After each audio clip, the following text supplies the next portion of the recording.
Hey everybody, it's Mike here at Music Villa. So this is week 3 on our Exploring the Blues, and if you watched last week's lesson, I left you with playing the quick change 12-bar blues with the new chords. We used the shortened A7 and the 9 chords, and then I did this approach chord thing, which we're going to talk about today. Let me just clarify one thing on this cool little 3-fingered A7 chord. Some people might have wondered, well, what do I do with the other strings that I'm not playing?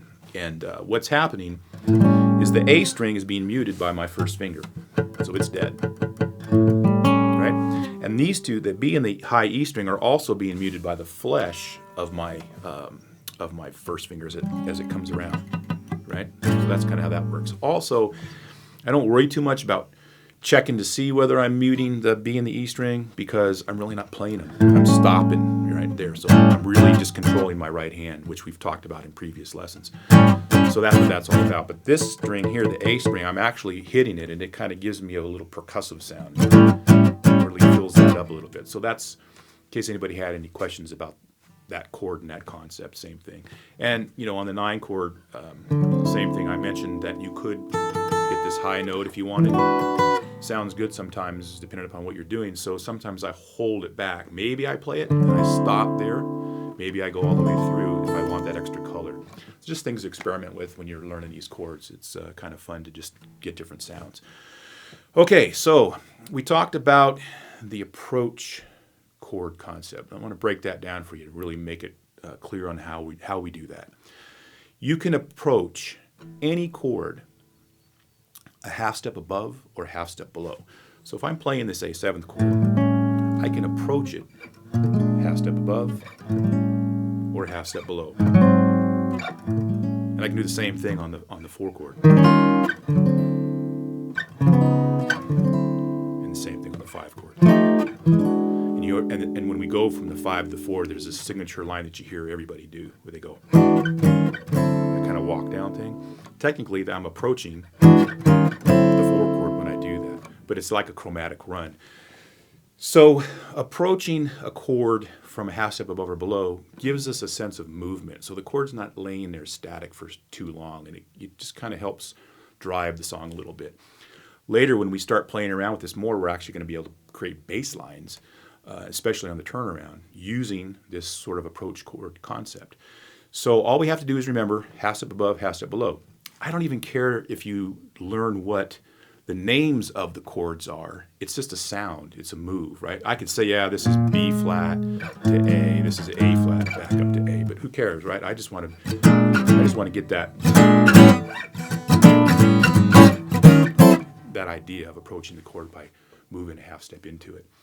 So the rule then, when we're actually strumming and playing through time, is that the approach chord itself happens on beat 4. And then we move to the actual target chord on the downbeat, on beat 1. So when we're playing through the 12-bar blues, all we have to do is keep time, right, which we should be doing all the time anyways. And so I'm just going to count through it real quick here and show you exactly what I'm doing. The approach chord going to the chord that I'm moving to, I'm going to hit it on beat 4. So it's going to sound like this. 1, 2, 3, 4, 1.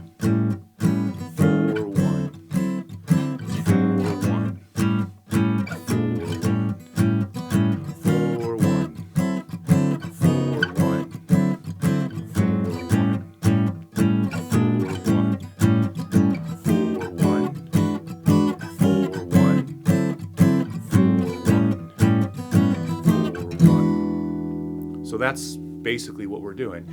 And after a while, you'll just get a feel for it. Because remember, the blues it's a feeling kind of a song or song format. It's, you know, a lot of guys say you got to have lived the blues in order to play the blues. It's sort of this emotional thing. So after a while, you'll just kind of get into it, and you won't even really be aware necessarily of where those chords are happening. You're just going to know, and it's just going to feel right? So that's the theory behind it. So as you're working through it, you may need to get a metronome, you may need to count, you need to get really familiar with the timing of it all. But the approach chord is just that.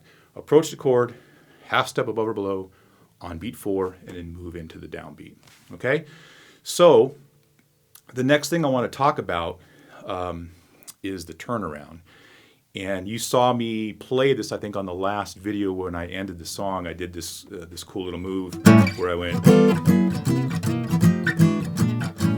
Okay, that's the same chord forms that we've been playing. It's our A7 chord with the roots on the low E string, and it's our 9 chord with the roots on the 5th string. All I did was I moved them. So let me talk about that, and then we'll get into this turnaround real quick, and that'll be where we'll leave it. So what we're doing on that move is what's called a 1-6-2-5, right? So we've talked about this in the past with chord scales and things like that. So I'm in the key of A. So the 6 in the key of A is going to be, count up, A, B, C, D, E, F sharp. So the 6 is going to be F sharp. The 2 then, obviously, A, B, and the 5, as we know, is E. So you get this thing. You recognize this. It's in all kinds of music, right?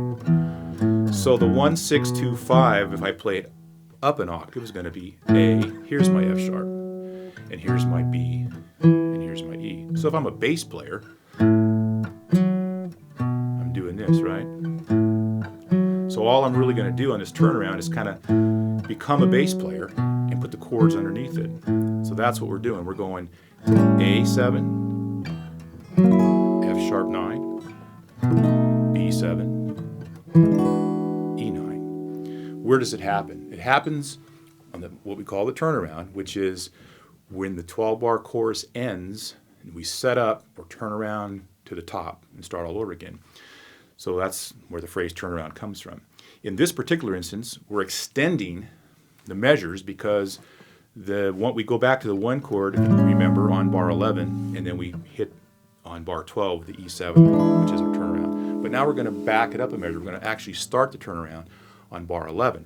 So we have 2 beats of the A7, 2 beats of the F sharp, and 2 beats of the B, and then 2 beats of the E. Okay? So bar 11 and 12 now become our turnaround. So let me just play it one more time so you can get it in context, and then I'll break it down a little bit more before we end the video. Here we go. 1, 2, 3, 4.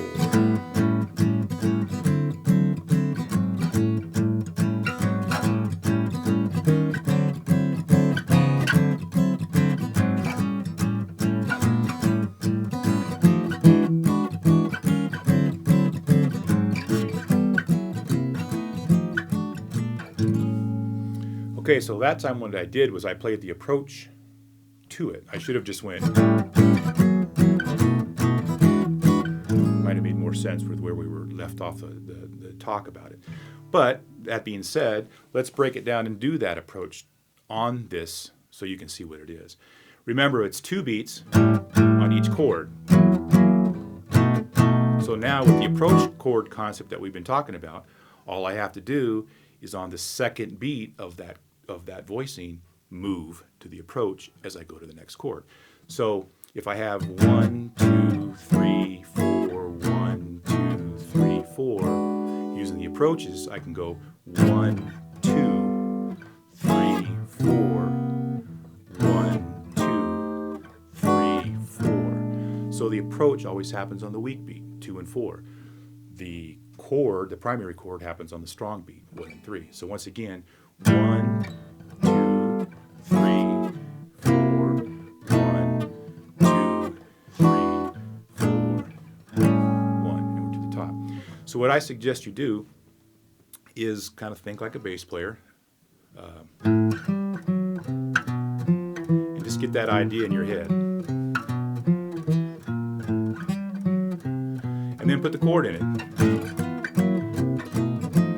And just loop it for a while.